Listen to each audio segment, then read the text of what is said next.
Coming up on this edition of Carolina Insider, candy, costumes, and carnival games, how families are celebrating Halloween at USC's Greek Village. New technology is making it harder to avoid scams. We kind of say it's not a matter of if you get hit, but when. How it's impacting people across generations. But first, save our schools! Kids on the steps of the State House. A look into their reason for rallying after school. Carolina Insider starts now.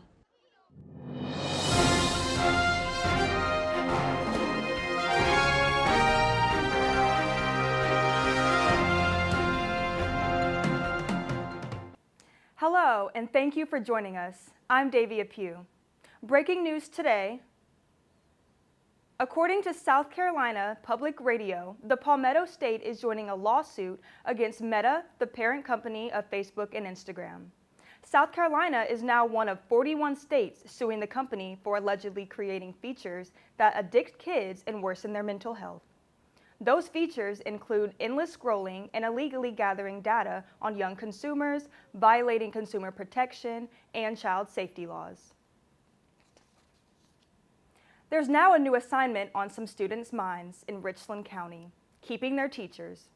Richland 1 administrations announced plans to move 11 educators to different campuses mid-year, upsetting parents, students, and the teachers themselves.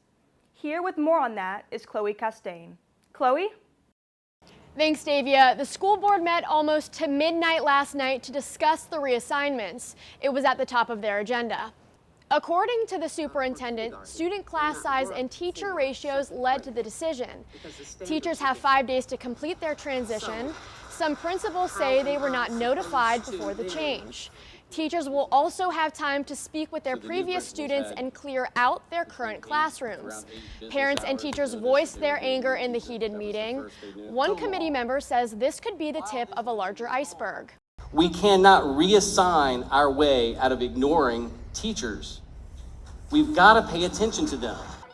Earlier this week, hundreds of parents, students, and teachers rallied outside the R1 building, marching their way to the State House against the decision. They're calling for more accountability and transparency from the district. So clearly a controversial issue. Despite the upset it's causing, Richland 1 has decided to move forward with the decision. Back to you, Davia. Thanks, Chloe. One of the few deep blue districts in the state now knows who will be running in the upcoming special election. Tamika Isaac Devine won yesterday's Democratic nomination for the state's Senate District 19.